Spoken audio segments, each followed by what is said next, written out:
नमस्कार दोस्तों, स्वागत है आप सभी का मेरे YouTube channel e learning classes में। आज देखोगे मैं आपके लिए लेकर आया हूं ज्योग्राफी का वो पार्ट जो हम पहले से ही कंटिन्यू पढ़ते चले आ रहे हैं। उस पार्ट के अंदर इससे पहले मैंने ज्योग्राफी में जो कुछ पढ़ाया है वो थी भारत की भौगोलिक स्थिति। भारत की भौगोलिक स्थिति के अंतर्गत मैंने आपको स्थलीय सीमा से रिलेटेड काफी सारे पॉइंट्स मैंने आपको बताए हैं, कई सारी वीडियोस उसके लिए मैंने बनाई हैं। इसके बाद मैंने आपको जो पार्ट शुरू किया है वो आपके लिए भारत का प्रायद्वीपीय भारत शुरू किया है। प्रायद्वीपीय भारत के अलावा जो भारत के अलग पार्ट्स हैं मुख्य भारत से, अंडमान निकोबार और लक्षद्वीप के बारे में भी बताना शुरू किया है। अगर आप इससे पहली वाली वीडियोस देखोगे तो उसमें मैंने अंडमान निकोबार द्वीप समूह के बारे में काफी डिटेल से बात की है। ठीक है, कौन सा नॉर्थ अंडमान है, साउथ अंडमान है, लिटिल अंडमान है, कौन सा डिग्री चैनल है, वहां पर चैनल्स के बारे में भी मैंने आपको बात की है। तो वो काफी इंपॉर्टेंट पार्ट है। जो भी साथी दोस्त आज नए जुड़े हैं पहले उस पार्ट को एक बारी जरूर देख लें, वहां से क्वेश्चंस आने के पूरे चांस पेपर में रहते हैं। चलो आज के पार्ट में मैं उसी को आगे बढ़ा रहा हूं। उसमें जो बची हुई चीजें हैं, इंपॉर्टेंट जो भी पॉइंट्स यहाँ पर रह गए हैं उनको एक बारी देख लेते हैं। देखना, लास्ट क्लास में मैं बात कर रहा था आपसे चैनल के बारे में। मैंने चैनल के बारे में बताया था कि 8 डिग्री चैनल किसके बीच में है, 9 डिग्री चैनल किसके बीच में है, 10 डिग्री चैनल किसके बीच में है, या डंकन द्वीप डंकन पैसेज किसके बीच में है, ग्रांड चैनल किसके बीच में है और कोको चैनल किसके बीच में है। इन सारे चैनल्स की मैंने बात की थी और उसी में मैंने आपके लिए पूरे के पूरे अंडमान निकोबार द्वीप समूह का एक तरीके से विभाजन करके बताया था कि जैसे ये वाला नॉर्थ अंडमान है, ये फिर मध्य अंडमान है, ये साउथ अंडमान है, ये लिटिल अंडमान है, ये कार निकोबार है, ये लिटिल निकोबार है और ये ग्रेट निकोबार है। ऐसे करके बताया था। यहाँ पर काफी सारे मैंने आपको आइलैंड्स की भी बात की थी, चाहे वो बैरन आइलैंड्स हो, चाहे आपका नारकोंडेमन आइलैंड्स हो, रॉस आइलैंड हो, नील आइलैंड हो, स्वराज आइलैंड हो, हैवलॉक आइलैंड हो, या और भी कई सारे मैंने आइलैंड्स की इसमें डिस्कस किया था। देखो इसमें थोड़ा कुछ बचा हुआ है, आज उसको भी डिस्कस कर लेते हैं। मैंने ये भी बताया था उसमें लास्ट में, अंडमान निकोबार द्वीप समूह की सबसे ऊंची चोटी का नाम क्या है, सैडल पीक, जो किस पर है, नॉर्थ अंडमान पर। मैंने ये भी बताया था लास्ट के अंदर कि लास्ट क्लास में कि अंडमान निकोबार द्वीप समूह की राजधानी पोर्ट ब्लेयर किस पर है, दक्षिणी अंडमान पर है। तो ये सारे पॉइंट हम डिस्कस कर चुके हैं लास्ट क्लास के अंदर। देखोगे दोस्तों आज वाले पार्ट्स में सबसे पहले इंपॉर्टेंट पॉइंट ये रहेगा कि अंडमान निकोबार द्वीप समूह बंगाल की खाड़ी में है। पहली इंपॉर्टेंट बात, बंगाल की खाड़ी के अंदर है और अंडमान निकोबार द्वीप समूह के कुल द्वीपों की संख्या 572 है। 572 कुल अंडमान निकोबार द्वीप समूह के द्वीपों की संख्या है। ये एक इंपॉर्टेंट पॉइंट यहां पर रहेगा कि अगर आपसे पूछता है कि अंडमान निकोबार द्वीप समूह के द्वीपों की कुल संख्या कितनी है तो 572 यहां पर संख्या है। देखो इसके अलावा कुछ और यहां पर जो बचा हुआ है वो कुछ बीच के बारे में बचा हुआ है। बस आपके इनके नाम याद रख लेने बीच के, क्योंकि पेपर में हो सकता है कि आपसे पूछ ले कि ये बीच कहां पर है, ऐसे ही पूछ सकता है डायरेक्ट। जैसे यहां पर एक है राधा नगर बीच, ठीक है, राधा नगर बीच। तो ये राधा नगर बीच अंडमान के भाग में है, ठीक है, इंपॉर्टेंट रहेगा। इसी तरीके से है कार मतंग बीच, कार मतंग बीच, ये भी अंडमान में है, ठीक है। ऐसी देखो यहाँ पर रामनगर, राधानगर, कारमतांग, इनको याद रखना है। और एक और आइलैंड है यहाँ पर viper island, viper VIP, viper snake होता है ना, वाइपर आइलैंड है। यहाँ पर वाइपर सांप भी पाए जाते हैं, इसलिए इसका नाम भी क्या है, वाइपर आइलैंड है। तो एक आपको ये याद रखना है इसमें, ठीक है। बाकी आपको यहाँ पर मैं बता चुका हूं कि ग्रेट निकोबार में जो लास्ट पॉइंट है यहाँ पर, इस लास्ट पॉइंट को हम किस नाम से जानते हैं, इंदिरा पॉइंट के नाम से जानते हैं, ठीक है ना। इसका पुराना नाम पिगमिलियन था, ठीक है ना, पिगमिलियन इसका पुराना नाम था। तो इंदिरा पॉइंट जो भारत का सबसे दक्षिणतम बिंदु है, इसका मैं पहले भी जिक्र आपसे कर चुका हूं। अब देखो इसके अलावा देखोगे कौन कौन से द्वीप भारत में हैं, तो थोड़ी सी देखो इधर पहले चर्चा कर लेते हैं दोस्तों कि ये वाला जो आपको पोर्शन दिख रहा है पूरे के पूरा, ये वाला पूरे का पूरा पोर्शन है लक्षद्वीप।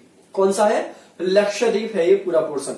और लक्षद्वीप आपके केंद्र शासित प्रदेशों की संख्या कितनी है, 8। कितनी है, 8। ये आपको अच्छे से पता होनी चाहिए कि एक केंद्र शासित प्रदेश कम हो गया है। अभी तक 9 थे, देखो सबसे पहले 7 थे, फिर 2 और बने तो 9 हो गए। अब एक और कम होकर कितने हो गए, 8 हो गए। ये 8 कैसे हो गए कि जो ये वाला आपका है दादर नागर हवेली और दमन एंड दीव, इन दोनों को मिलाकर एक कर दिया गया है, मतलब एक केंद्र शासित प्रदेश बना दिया गया है। तो ये याद रख लेना है कि दादर नागर हवेली और दमन एंड दीव को एक ही केंद्र शासित प्रदेश बना दिया गया है। उम्मीद करता हूं यहां तक समझ में आ गई होगी बात। ये वाला जो देखोगे, ये वाला जो आपको दिख रहा है पूरा पोर्शन, ये वाला लक्षद्वीप वाला पोर्शन है। और लक्षद्वीप सभी केंद्र शासित प्रदेशों में सबसे छोटा केंद्र शासित प्रदेश है, मतलब सबसे कम अगर एरिया किसी का है तो लक्षद्वीप का है। लक्षद्वीप का एरिया सबसे कम है और इस पर आबादी भी सबसे कम है। लक्षद्वीप की राजधानी है कवरत्ती। लक्षद्वीप की राजधानी क्या है?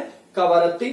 लक्षद्वीप के कुल द्वीपों की संख्या 36 है और ये बहुत बार पेपर वाले ने पूछ लिया है दोस्तों, कई बार पेपर में आ चुका है कि लक्षद्वीप के द्वीपों की संख्या कितनी है। लक्षद्वीप के द्वीपों की कुल संख्या 36 है, लेकिन इनमें से 10 द्वीप ही ऐसे हैं जिन पर आबादी है, या 10 द्वीप ही ऐसे हैं जो रहने लायक हैं या जिन पर लोग रहते हैं। तो उन 10 द्वीपों के नाम मैंने यहां पर लिखे हुए हैं। इसका सबसे बड़ा जो द्वीप है उसका नाम है एंड्रोथ द्वीप, ठीक है ना, एंड्रोथ द्वीप। तो एंड्रोथ द्वीप लक्षद्वीप का सबसे बड़ा द्वीप है। एक एंड्रोथ द्वीप जहां पर जनसंख्या है। इसके अलावा कदमत द्वीप, अगत्ती द्वीप, अमीनी द्वीप, ठीक है, ये अमीनी 2 बार हो गया है, देखो वहां भी लिखा हुआ है अमीनी द्वीप, एक ही बार रहेगा अमीनी द्वीप। इसके अलावा किल्टन द्वीप, मिनिकॉय द्वीप, चलपेनी द्वीप, कवारत्ती द्वीप, कन्नूर द्वीप और अमीनी द्वीप, ठीक है। तो ये कुछ द्वीप हैं जिनके बारे में आपको याद कर लेना। देखो सिर्फ आप याद कर लेना कौन कौन से द्वीप है। कई बार पेपर वाला पूछ लेता है, अगर मान लो इसमें से दे दिया कन्नूर द्वीप किस पर है, या आपको दे दिया कल्पेनी द्वीप किसका भाग है, अंडमान निकोबार का है, केरल का है, या किसका भाग है, तो लक्षद्वीप का भाग है, ऐसे करके आ जाता है। तो आपको अंड्रोथ, ये सबसे बड़ा है, अंड्रोथ, कदमत, अगत्ती, किल्टन, मिनिकॉय, कल्पेनी, कवारत्ती, कन्नूर और अमीनी, ये द्वीप के नाम याद रखने। एक इंपॉर्टेंट बात ये भी याद रख लेनी है कि लक्षद्वीप के ऊपर सर्वाधिक जो जनसंख्या है वो मुस्लिम जनसंख्या है। लक्षद्वीप के ऊपर जो सर्वाधिक जनसंख्या है वो मुस्लिम जनसंख्या है, ठीक है। तो यहां पर इस तरीके से कन्नूर द्वीप, इसका बहुत इंपॉर्टेंट रहेगा, पेपर में आता रहता है। कन्नूर द्वीप के ऊपर विदेशी भी आते जाते रहते हैं, एक दो द्वीप है जहां पर पर्यटक आते जाते हैं, बाकी सब प्रतिबंधित कर भी रखे सरकार ने।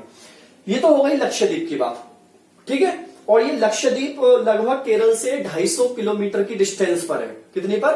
250 किलोमीटर की डिस्टेंस पर है। इतना छोटा छोटा सा पॉइंट है, ज्यादा नहीं याद करना।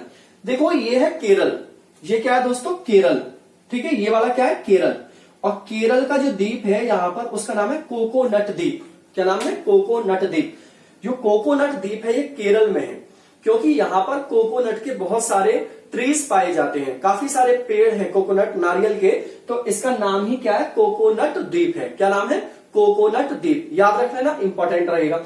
इसके अलावा देखो ये महाराष्ट्र वाले भाग में आओगे दोस्तों, तो देखो महाराष्ट्र में एक तो ये द्वीप है सालसेट द्वीप, महाराष्ट्र में सालसेट द्वीप, ठीक है, मुंबई के ओर पास। देखो एलिफेंटा द्वीप, ये अरब सागर में मुंबई के ओर पास का द्वीप है। एलिफेंटा बहुत इंपॉर्टेंट द्वीप है, ठीक है, याद रखना। एलिफेंटा मतलब है महाराष्ट्र का, मुंबई के ओर पास, अरब सागर में है। आयस्टर द्वीप, ये भी महाराष्ट्र का ही है, अरब सागर में। आयस्टर द्वीप ये भी महाराष्ट्र का है। इसके अलावा देखो ये 2 द्वीप है यहाँ पर, एक अलियाबैट और एक खलियाबैट। अलिया और खलिया आराम से याद हो जाएंगे ना, अलिया खलिया, ठीक है। अलियाबैट ये द्वीप आपका कहां पर है? खंबात की खाड़ी में। कहां पर है ये? खंबात की खाड़ी, मैं लिख देता हूं, खंबात की खाड़ी में, ओके।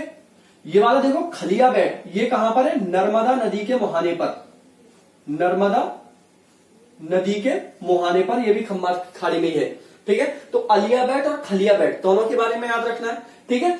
इसके अलावा देखो ये मैं लिख देता हूं इनका, ये अरब सागर में है, अरब सागर में है, महाराष्ट्र के अंदर, ये महाराष्ट्र है, ठीक है, ये महाराष्ट्र है। ये लक्षद्वीप है, ये केरला है। इसके अलावा देखोगे दोस्तों यहां पर ये जगह जो है इसे हम कच्छ का रण बोलते हैं, ठीक है, रन ऑफ कच्छ या कच्छ की खाड़ी, कुछ भी बोल सकते हो, गुजरात का पार्ट है ये। अब यहां पर जो द्वीप है देखो, एक बैट द्वीप है, एक नौरा द्वीप है, एक प्रिटान द्वीप है, एक है पाचम द्वीप और एक है खादिर द्वीप। 5 द्वीपों के नाम याद रखने आपको कच्छ की खाड़ी में। खादिर द्वीप, पाचमन द्वीप, बैट द्वीप, नौरा द्वीप, बैरटॉन द्वीप। बैरटॉन द्वीप, नौरा द्वीप, ठीक है ना, बैट द्वीप, बैरटॉन द्वीप, पाचम द्वीप और खादर द्वीप। ये कहां पर है? कच्छ की खाड़ी। मतलब ये जो पोर्शन है ये वाला, ये कौन सा है? कच्छ की खाड़ी, रन ऑफ कच्छ, कच्छ की खाड़ी है। कहां पर ये दोस्तों? गुजरात में। कहां पर है? गुजरात के अंदर है। तो ये वाली इधर वाली श्रृंखला पूरी हुई हमारी द्वीपों की, क्लियर हुआ? ठीक है। अब देखो इधर वाली श्रृंखला पर थोड़ा सा जाए तो यहां पर देखोगे ये है तमिलनाडु। कौन सा है? तमिलनाडु। अब देखो यहां पर एक्चुअल में मैंने 2 द्वीप बनाए हुए, वास्तव में ये 2 द्वीप नहीं है, एक द्वीप के ऊपर ही द्वीप है। इस तरीके से आप इसको ऐसे कर सकते हो मेंशन, ऐसे करके, ठीक है, ऐसे करके। तो यहां पर ये जो द्वीप है रामेश्वरम, तमिलनाडु में, ठीक है, रामेश्वरम, और इसी को हम पम्बन भी कह सकते हैं, ठीक है। मैंने अलग से नाम जरूर लिखा है, पम्बन द्वीप इसी को आप बोल सकते हो, कोई दिक्कत वाली बात नहीं है। अलग भी नाम याद करोगे तब भी कोई दिक्कत नहीं है। रामेश्वरम और पम्बन। एक और द्वीप यहां पर याद करोगे, कच्चा तीबू द्वीप। कौन सा है? कच्चा तीबू द्वीप। कच्चा तीबू द्वीप रामेश्वरम और पम्बन का नाम याद रखोगे, तमिलनाडु में। इसके अलावा देखो आंध्र प्रदेश में जाओगे तो आंध्र प्रदेश में यहां पर एक द्वीप है जिसका नाम है श्री हरिकोटा द्वीप। कौन सा है? श्री हरिकोटा द्वीप। ये बहुत इंपॉर्टेंट है। ये द्वीप जो है वो पुलिकट झील के पास में है। कौन सी झील के पास में है? पुलिकट झील के पास में है। कौन सा? श्री हरिकोटा द्वीप। ये भारत का एकमात्र उपग्रह प्रक्षेपण द्वीप है। यहां से उपग्रह को लॉन्च किया जाता है। एकमात्र द्वीप है श्री हरिकोटा, आंध्र प्रदेश में। और यहीं पर क्या है? सतीश धवन सेंटर। कौन सा है? सतीश धवन सेंटर, ठीक है। यहां से उपग्रह को लॉन्च किया जाता है। अभी जैसे किया था चंद्रयान 2 ये हुआ था, वो यहीं से होते हैं, ठीक है। इंपॉर्टेंट है, याद रखना। आंध्र प्रदेश में है, ये भी आपको याद रखना है, ठीक है। इसके अलावा देखो होप द्वीप, ये भी कहां पर है दोस्तों? आंध्र प्रदेश में है। होप द्वीप भी कहां पर है? आंध्र प्रदेश में है। व्हीलर द्वीप, देखो ये बहुत इंपॉर्टेंट है। व्हीलर द्वीप आपको मिलेगा ओडिशा में। कहां पर है ये? ओडिशा। अब देखो व्हीलर द्वीप का जो होता है वो मिसाइल के परीक्षण के लिए होता है। मिसाइल का परीक्षण यहां से किया जाता है, बहुत नाम भी आता है। तो ये पूछ लेता है कि व्हीलर द्वीप कहां पर है, या कोई रिसेंटली मिसाइल का परीक्षण हुआ है तब भी पूछ लेता है कि कहां से किया गया है, ठीक है। तो व्हीलर द्वीप ओडिशा में है। कहां पर है? ओडिशा में। इससे आगे बढ़ेंगे सागर द्वीप, और ये सागर द्वीप कहां पर है? वेस्ट बंगाल में है। कहां पर है? वेस्ट बंगाल में। सागर द्वीप कहां पर है? वेस्ट बंगाल में।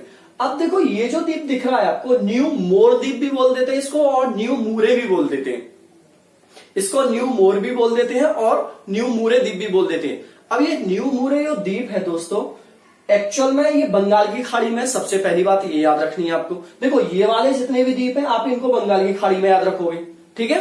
बंगाल की खाड़ी में याद रखोगे सबको। तो न्यू मूरे द्वीप भी कहां पर है? बंगाल की खाड़ी में।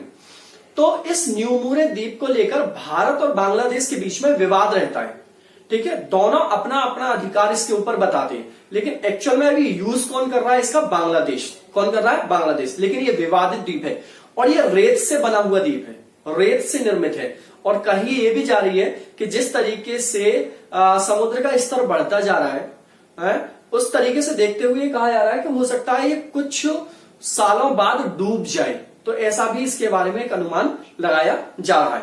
तो ये कुछ द्वीपों के नाम थे जो मैंने बताए हैं, और मुझे उम्मीद है कि बहुत सारे द्वीप ऐसे होंगे जो आपने पहली बार सुने होंगे, और यहीं से आपके क्वेश्चंस पेपर में आते हैं और आते रहते हैं। जल्दी से एक बार इसका स्क्रीनशॉट लो, फिर इसमें आगे बढ़ते हैं। आगे क्या पढ़ाना है जल्दी करो, फटाफट से स्क्रीनशॉट लो इसका।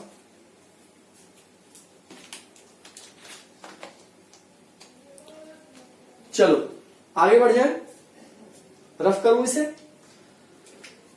देखो अब यहां पर काम की चीज क्या है आपके लिए इसके अलावा?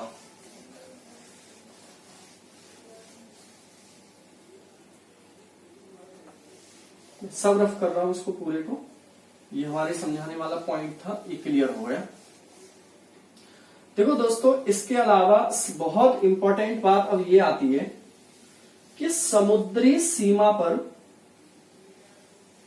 किसी भी देश का अधिकार कहां तक होता है। आज हम उसके बारे में थोड़ी सी चर्चा और करेंगे। ठीक है, भारत हो या कोई और देश हो, उसका अधिकार समुद्री सीमा पर कहां तक होता है। तो इस वाले पॉइंट को एक बार और देख लेते हैं तो आपको और अच्छे से चीजें क्लियर हो जाएंगी। ठीक है, तो देखो ये जो हमारी होती है ये समुद्री सीमा है, तटीय सीमा, ये समुद्री सीमा है, इधर भी है, इधर भी है, अंडमान निकोबार द्वीप समूह की भी है, इधर आपका लक्षद्वीप की भी है। तो एक ही किसी सीमा को समझ लेते हैं तो सारी कहानी हमारी समझ में आ जाएगी। तो देखोगे इस समुद्री सीमा को मैं यहां पर अभी बांटूंगा 3 भाग में। कितने भाग में? 3 भाग। तो मैं अगर मान लो इस वाले को ले लो चाहे इस वाले को ले लो, उससे कोई दिक्कत नहीं है। जैसे मैंने पहला भाग लिया, ये यहां तक मैं पहला भाग इसको ले रहा हूं। समझ लेना दोस्तों, इस वाले पॉइंट को अच्छे से समझ लेना, यहां से कई बार क्वेश्चंस पेपर में आते हैं। अब जो मैंने लिया है पहला भाग, और ये वाला जो क्षेत्र है, ये वाला क्षेत्र,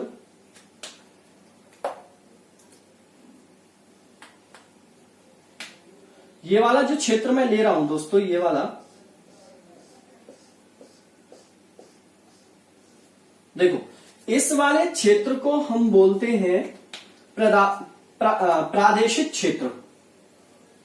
प्रादेशिक क्षेत्र, इस क्षेत्र को बोला जाता है, इंग्लिश में बोलेंगे इसको टेरिटोरियल एरिया। देखो जो प्रादेशिक क्षेत्र होता है, इसका जो भाग होता है समुद्र में, इस पर जो हम सीमा रेखा बनाते हैं, इसे आधार भी बोल सकते हैं, आधार क्षेत्र भी कई जगह बोलते हैं, इसको आधार क्षेत्र भी बोलते हैं प्रादेशिक क्षेत्र के अलावा। तो ये जो होता है 12 समुद्री मील तक होता है। कितना होता है? 12 समुद्री मील तक होता है, 12 नॉटिकल माइल। ठीक है, कितना होता है? 12 नॉटिकल माइल तक होता है। और एक नॉटिकल माइल में कितने किलोमीटर होते हैं? 1.8। कितने होते हैं? 1.8। ठीक है, तो 12 नॉटिकल माइल तक ये होता है, समुद्री मील तक होता है। अब देखोगे पहला जो भाग है जिसे हमने टेरिटोरियल एरिया या प्रादेशिक क्षेत्र बोला है, तो इस पर भारत का अधिकार है। पहला अधिकार हमारा 12 समुद्री मील तक होता है, और इस अधिकार क्षेत्र में भारत जो भी चाहे समुद्र के अंदर कर सकता है। ठीक है, चाहे यहां पर मछली पकड़ने का काम करता हो, जैसे पूछा भी गया है कि मछली कितने क्षेत्र तक पकड़ती है, तो ये हमारा मछली पकड़ने वाला क्षेत्र भी है 12 नॉटिकल माइल तक। चाहे हमें बंदरगाह यहां पर बनानी हो, मतलब भारत का संपूर्ण अधिकार है इस वाले क्षेत्र पर। भारत को या किसी और देश को 12 नॉटिकल माइल तक जो करना है वो अपने समुद्री क्षेत्र पर कर सकता है। ये पहला एरिया होता है। अब इससे आगे बढ़े तो इसका दूसरा एरिया कौन सा बनेगा दोस्तों? देखो थोड़ा सा और आगे बढ़ जाता हूं मैं।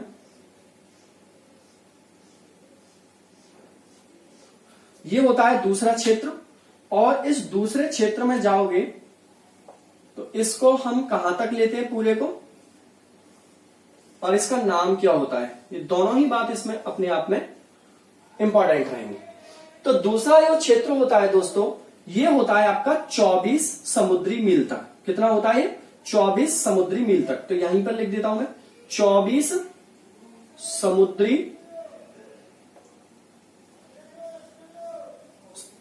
समुद्री मील तक ये वाला एरिया होता है। अब देखो इस 24 समुद्री मील तक के क्षेत्र को बोला जाता है संलग्न क्षेत्र। संलग्न क्षेत्र इसको बोला जाता है, संलग्न क्षेत्र इसको बोला जाता है। ठीक है, या इसको अविच्छिन्न क्षेत्र भी बोलते हैं, अविच्छिन्न क्षेत्र भी इसको बोलते हैं, या इसको इंग्लिश में बोल सकते हैं कॉन्टिज्यूअस एरिया। क्या बोलते हैं इसको? कॉन्टिज्यूअस एरिया। अब देखो ये जो क्षेत्र है 24 समुद्री मील तक का, भारत हो या कोई और देश हो, यहां हो, इधर हो, कहीं भी हो सकती है वो समुद्री सीमा। इस पर अधिकार क्या है? सबसे पहले तो इस पर अधिकार यह है कि भारत 24 समुद्री मील तक समुद्र की सफाई कर सकता है। ठीक है, क्या कर सकता है? सफाई कर सकता है। दूसरा यहां पर यह अधिकार है कि भारत यहां पर भारत हो या कोई और देश हो, सीमा शुल्क ले सकता है। ठीक है, सीमा शुल्क ले सकता है, ठीक है ना, सीमा जो टैक्स होता है वो ले सकता है। और यहां पर क्या कर सकता है, यहां पर भारत वित्तीय सहायता भी ले सकता है या वित्तीय सहायता दे सकता है। मतलब क्या है दोस्तों, जैसे अगर मान लो इधर साइड से चले आ रहे हैं या फिर पाकिस्तान है यहां पर, या सऊदी अरब है इधर, या ईरान है, तो उनका कोई जहाज अगर मान लो समुद्र में आ रहा है और वो समुद्र में आकर अगर यहां क्षेत्र में प्रवेश कर जाता है, तो उस क्षेत्र, उस जहाज को, उस देश के जहाज को या उस देश को भारत को टैक्स देना पड़ेगा, ठीक है। तो यहां पर भारत समुद्री सहायता एक तो सफाई कर सकता है, यहां पर सीमा शुल्क ले सकता है और वित्तीय सहायता भी यहां पर हो सकती है, वित्तीय सहायता किसी को कर सकता है, ठीक है। अगला जो होगा दोस्तों, यहां पर तीसरा क्षेत्र जिसे हम बोलेंगे, तीसरा क्षेत्र आप देखोगे तो तीसरा क्षेत्र यहां पर बनेगा समुद्र में, और यही एक लास्ट क्षेत्र होता है दोस्तों, और ये होता है आपका 200 समुद्री मील तक, 200 समुद्री मील तक का क्षेत्र होता है, ठीक है। इस 200 समुद्री मील तक के क्षेत्र में, और ये होता कहां से आपका, ये प्रादेशिक क्षेत्र से होता है या आधार क्षेत्र से ही होता है, ठीक है। यहां से यहां तक का 200 मील तक का ये क्षेत्र होता है। अब 200 मील तक के इस क्षेत्र में यहां तक क्या कर सकता है भारत, यहां पर देखोगे सबसे पहले तो कोई वैज्ञानिक परीक्षण कर सकता है यहां पर, ठीक है। दूसरा, यहां पर खनिजों का शोधन भी कर सकता है, जो मिनरल्स समुद्र के अंदर होते हैं। अच्छा, ये जो अधिकार क्षेत्र बने वो बने क्यों है, वो इसलिए कि जब जमीन, जहां पर हमारा क्षेत्र है पृथ्वी वाला, जैसे इंडिया है या कोई और भी देश है, तो उन क्षेत्र, जमीन वाले क्षेत्र पर, स्थल वाले क्षेत्र पर जब रिसोर्स धीरे धीरे कम होने लगे, ठीक है, जैसे कोयला है, पेट्रोल है, डीजल है या गैसेज हैं, बहुत सारी चीजें होती हैं, तो फिर उनकी पूर्ति करनी थी। तो उनकी पूर्ति करने के लिए हमने क्या बनाए, नियम बनाए, समुद्री नियम बनाए कि भाई अब इन चीजों का हम कहां से उत्खनन करेंगे, कहां से शोधन करेंगे, समुद्र से करेंगे, क्योंकि समुद्र में ऑयल भी पाया जाता है, ये सारी चीजें समुद्र के अंदर पाई जाती हैं, ठीक है, क्योंकि सारी वनस्पति दब दब के कुछ ना कुछ बन चुका है। तो यहां से एक तो क्या कर सकते हैं हम, कोई भी शोधन कर सकते हैं, खनिजों का शोधन, ठीक है। दूसरा, यहां पर वैज्ञानिक हम परीक्षण कर सकते हैं। तीसरा, यहां पर हम कोई भी इसी तरीके का द्वीप बसा सकते हैं, अपना द्वीप स्टेब्लिश कर सकते हैं अगर हम चाहें तो। यहां पर कोई किसी तरीके का जो द्वीप है इस क्षेत्र में, वो भी हमारे क्षेत्र में आएगा। अब देखो यहां पर है क्या, कि जैसे मुंबई हाई क्षेत्र है, ठीक है, कौन सा है, मुंबई हाई क्षेत्र, जो अरब सागर के अंदर है।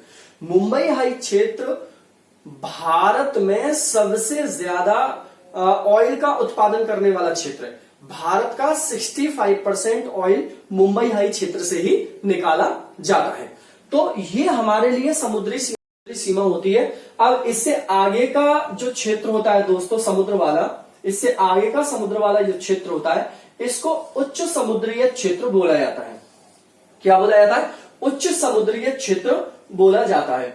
और यहां पर जो अधिकार होते हैं वो सभी देशों के बराबर होते हैं, और यहां से आप कोई शोधन वगैरह नहीं कर सकते हो। बस यहां पर आप क्या, अपने शिप वगैरह चला सकते हो, व्यापार इसके माध्यम से कर सकते हो, ये सारी चीजें आप यहां पर कर सकते हो, और किसी का कोई अधिकार यहां पर नहीं होता है। तो मुझे लगता है कि ये समझ में आई होगी आपकी ये कहानी, कि समुद्री क्षेत्र कैसे कैसे डिवाइडेड होता है और उनके नाम क्या क्या होते हैं। हाँ, तीसरे वाले का नाम बता देता हूं मैं। तीसरे वाले को बोलते हैं दोस्तों EEZ। क्या बोलते हैं, EEZ। इसको बोलते हैं, फुल फॉर्म है एक्सक्लूसिव इकोनॉमिक जोन।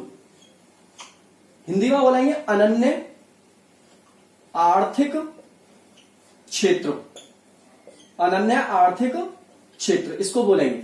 तो मुझे लगता है कि ये सारी चीजें आपको समझ में आ गई होंगी। क्लियर हो रहा है यहां तक, ठीक है, समझ में आ रही है बात। अभी थोड़ी सी पॉइंट और डिस्कस कर लेते हैं, एक दो और कर लेते हैं आज के लिए। देख लेते हैं वीडियो का टाइम जो ज्यादा तो नहीं हुआ है, कर लेते हैं एक दो चीजों।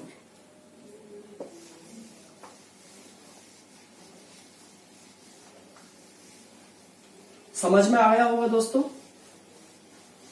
चलो देखना, एक दो चीज और क्या इसमें डिस्कस करने वाली है अभी।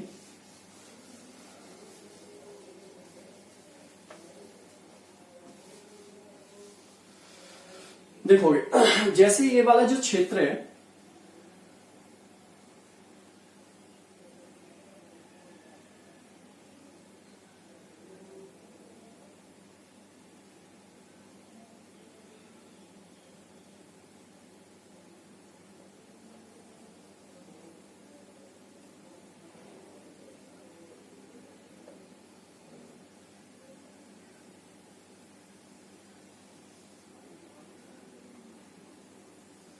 देखो जैसे ये वाला क्षेत्र है पूरा, तो अभी हम बात कर रहे थे कि यहां पर लक्षद्वीप बसा हुआ है, यहां पर अंडमान निकोबार द्वीप समूह बसा हुआ है, ठीक है। कौन सा है? अंडमान निकोबार द्वीप समूह बसा हुआ है। देखो इसी तरीके से यहां पर जो बसा हुआ है आपका, यहां पर और यहां पर, ये कौन सा है? दमन एंड दीव। देखो ये वाला है आपका द्वीप, द्वीप, और ये वाला कौन सा है? दमन। ये क्या है? दमन। ये गुजरात वाले क्षेत्र में आपका आएगा। इसी तरीके से इधर वाले क्षेत्र में यहां पर जाओगे, यहां पर क्या है? दादर नागर हवेली, ठीक है। कौन सा? दादर नागर हवेली। ये आपका आता है महाराष्ट्र वाले क्षेत्र में, महाराष्ट्र गुजरात में ले लेते। अब तो आपका देखो ये एक ही हो गया पूरा द्वीप मिलकर, तो गुजरात और महाराष्ट्र दोनों ही ऑप्शन इसके लिए टिक होंगे इसके लिए। इसके बाद देखोगे लास्ट यहां पर पुदुचेरी बसता है, तो पुदुचेरी की पहले मैं लोकेशन सेट कर देता हूं। देखो एक पुदुचेरी कहां पर है आपका? यहां पर है, ठीक है। एक पुदुचेरी आपका कहां पर है? देखते रहना दोस्तों, सारी चीजों को अच्छे से समझ लेना। एक पुदुचेरी आपका यहां पर है, और एक पुदुचेरी आपका कहां पर है? यहां पर है। 3 स्टेट में बसा हुआ है पुदुचेरी। कितने स्टेट में बसा हुआ है? 3 स्टेट में। ये स्टेट कौन कौन से हैं? देखो ये वाला है आपका केरल, केरल, ये है आपका तमिलनाडु, और ये है आपका आंध्र प्रदेश, ठीक है। कौन सा है? आंध्र प्रदेश। आंध्र प्रदेश में जिस जगह पर ये बसा हुआ है उसको हम यनम द्वीप के नाम से भी जान सकते हैं, या यनम जिले के नाम से जानते हैं, यनम जिला बोल देते हैं, ठीक है। यनम जिले के नाम से जानते हैं। तमिलनाडु में जहां पर बसा हुआ है उसे कराईकल बोलते हैं। क्या बोलते हैं? कराईकल बोलते हैं। और केरल में जहां पर बसा उसे माही बोलते हैं। कौन सा बोलते हैं? माही। तो ये कौन सी चीज बताई मैंने आपको? पुदुचेरी, पुदुचेरी और पुदुचेरी, ठीक है। 3 जगह पर ये बसा हुआ है। देखो एक हो गया लक्षद्वीप, एक हुआ है आपका पुदुचेरी, 2, एक हो गया ये दादर नागर दमन द्वीप, 3, एक हो गया आपका 4, कौन सा? अंडमान निकोबार द्वीप समूह, 4, एक आपका कौन सा हो जाएगा? ऊपर जाएंगे दिल्ली, 5, एक हो जाएगा चंडीगढ़, 6, एक हो जाएगा जम्मू कश्मीर, 7, और 8वां हो जाएगा लद्दाख, 8 हो जाएंगे, ठीक है। अब देखो सबकी राजधानी आपको पता ही है, लगभग सभी की राजधानी पता है। देखो जैसे इसकी राजधानी अभी बताई मैंने आपके लिए, पोर्ट ब्लेयर, ठीक है। कहां पर है? दक्षिणी अंडमान पर है।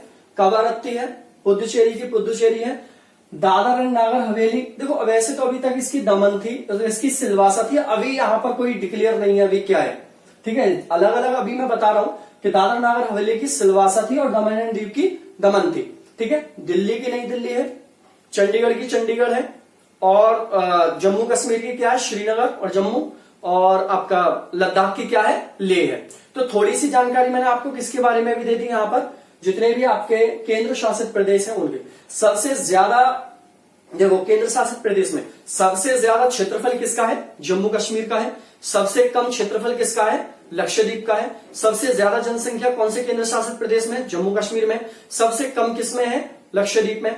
तो ये सारे पॉइंट आपको याद रखने, ठीक है। ये इंपॉर्टेंट यहां पर आपके लिए रहेंगे। क्लियर हो रही है यहां तक की बात? आपको शायद समझ में आ रहा होगा। तो आज का जो टॉपिक था वो लगभग समुद्र की सीमाओं से रिलेटेड था। समुद्र से रिलेटेड मैंने काफी कुछ पॉइंट आपको डिस्कस कर दिए हैं। जितनी भी तट सीमा थी वो मैं वीडियो में पहले ही दे चुका हूं। लंबाई चौड़ाई सारी चीजें मैं दे चुका हूं आपके लिए, ठीक है। ये हमारा हिंद महा ओशन वाला भी, इसमें काफी सारा पोर्शन क्लियर हो गया है। तो देखो अब तक हमने जो बात की है दोस्तों, वो की है स्थलीय सीमा और जलीय सीमा की बात की है। मतलब अभी तक हमने स्थलीय सीमा जलीय सीमा को जाना है।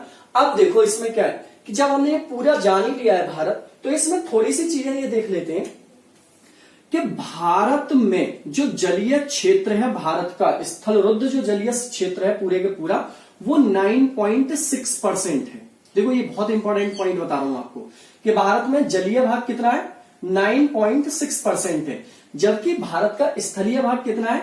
90.4% भारत में क्या है? स्थलीय भाग है। एक तो आप इसको ऐसे डिस्ट्रीब्यूट करोगे, ठीक है, एक तो ऐसे डिस्ट्रीब्यूट करोगे, और कैसे डिस्ट्रीब्यूट करोगे कि भारत में मैदानी क्षेत्र कितना है दोस्तों, भारत का मैदानी क्षेत्र कितना है, वो है 43%। जो समतल एरिया होता है उसे मैदान बोलते हैं। भारत में पठारी क्षेत्र कितना है, जो प्लेटियो वाला क्षेत्र है वो है 28%। और दोस्तों भारत में पहाड़ी भाग कितना है, जो पर्वत श्रृंखलाएं हैं वो भाग कितना है, तो वो है आपका 18%। तो इस तरीके से भी आपको भारत को डिवाइड करके रखना है। यहां से भी क्वेश्चंस आपसे पूछ सकता है कि मैदानी क्षेत्र 43%, पठारी भाग 28% और पहाड़ी भाग 18% है, जबकि स्थलीय भाग भारत में 90.4% और जलीय भाग कितना है, 90.6% है। समझ में आ रही है? कुछ और पॉइंट ले लेते हैं, यहीं पर डिस्कस कर लेते हैं, छोटे छोटे पॉइंट और, कि भारत में जो सबसे ठंडा स्थल है, भारत का जो सबसे ठंडा स्थल है वो कौन सा है, ब्रास। क्या है, ब्रास। और ये कहां पर है दोस्तों, लेह में है। कहां पर है, लेह में है। ठीक है, कहां पर है दोस्तों, लेह में है। ठीक है, यहां पर -50 डिग्री तक, यहां पर -50 डिग्री तक टेम्परेचर पहुंच जाता है। माइनस में, प्लस की नहीं कह रहा मैं, माइनस में पहुंच जाता है।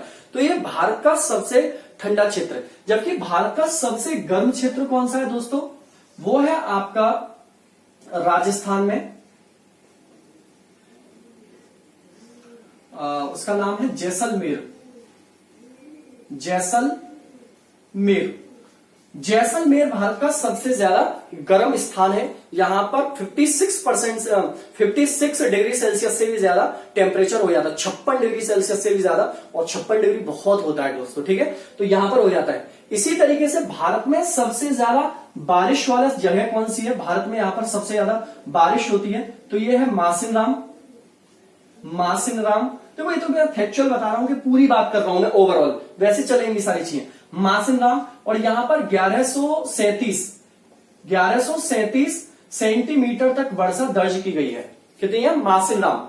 ठीक है, यहां पर 1137 सेंटीमीटर तक वर्षा दर्ज की गई है। और सबसे कम वर्षा वाला स्थान कौन सा है भारत में, और वो भी कौन सा है दोस्तों, लेह। कौन सा है, लेह। यहां पर बारिश कितना दर्ज की गई है, 6 सेंटीमीटर। कितनी है, 6 सेंटीमीटर। तो आपको ये भी समझ में आ गया यहां पर कि भारत में सबसे गर्म, सबसे ठंडा, सबसे ज्यादा बारिश, और भारत का सबसे ऊंचा स्थान भी, आप ये सब आ जाएंगे। जैसे भारत का सबसे ऊंचा स्थान, सबसे ऊंची चोटी भारत में कौन सी है, तो K2 है, सभी जानते हो। ठीक है, 8,611 मीटर की उसकी हाइट है। तो ये ऐसे नहीं बता रहा। अब क्या है, ज्योग्राफी का ये पार्ट पूरा हुआ। अब ज्योग्राफी के अंदर चलेगा पूरा फिजिकल चीज। ठीक है, अब फिजिकल में पहले हम रिवर सिस्टम समझाएंगे, भारत में नदियों की किस तरीके से होता है, रिवर सिस्टम, लेक सिस्टम, और फिर आपके लिए दर्रे की बात करेंगे, फिर यहाँ पर बंदरगाह की बात करेंगे। तो यहाँ पर सारी, फिर जनजाति की सारी चीजों को हम क्लियर करेंगे। ठीक है, एक तो ये हो गया। दूसरा देखो, एक अच्छी बात ये है कि अभी एक आध दिन में मैं आपके लिए पॉलिटी भी शुरू करने वाला हूं। ठीक है, पॉलिटी की भी क्लास हो जाएंगी। देखो आप, मैं पहले बोल चुका हूं, थोड़ा सा धैर्य रखो आप लोग। सब चीज शुरू करूंगा लेकिन थोड़ी सी सिस्टेमेटिक तरीके से। ऐसा नहीं हम कुछ भी उठा के एकदम से मतलब पेले जा रहे हैं, कोई मतलब नहीं है उसका, तो ये कोई मतलब नहीं बनता है। सिस्टेमेटिक तरीके से चलाऊंगा। पॉलिटी भी आएगी, बायोलॉजी भी आएगी, इकोनॉमिक्स भी आएगी, फिजिक्स भी आएगी। तुमको मतलब इस तरीके से मैं मैटर दूंगा कि अभी आप थोड़ा सा जुड़ो तो सही, लोगों को जोड़ो तो सही, चैनल को सब्सक्राइब तो कराओ, चैनल को फैलाओ तो सही, चैनल को शेयर तो किया करो। ठीक है, तो तुम जब तक सपोर्ट नहीं करोगे तो सपोर्ट से बढ़ेंगी नहीं चीजें। जब ज्यादा लोग जुड़ेंगे तो मुझे खुद ब खुद ये करना पड़ेगा कि मैटर भाई और ज्यादा दूं मैं आपके लिए। समझ रहे हो ना? चलो ठीक है, आज का चैप्टर बहुत इंपॉर्टेंट था, यहीं पर आप की वीडियो हम रोकते हैं, और उम्मीद करता हूं कि सब बहुत अच्छे से पढ़ रहे होंगे, और इसी तरीके से पढ़ते रहो, वीडियो को शेयर और सब्सक्राइब चैनल को करते रहो। Okay, bye and take care, tata, bye bye. ठीक है, ओके।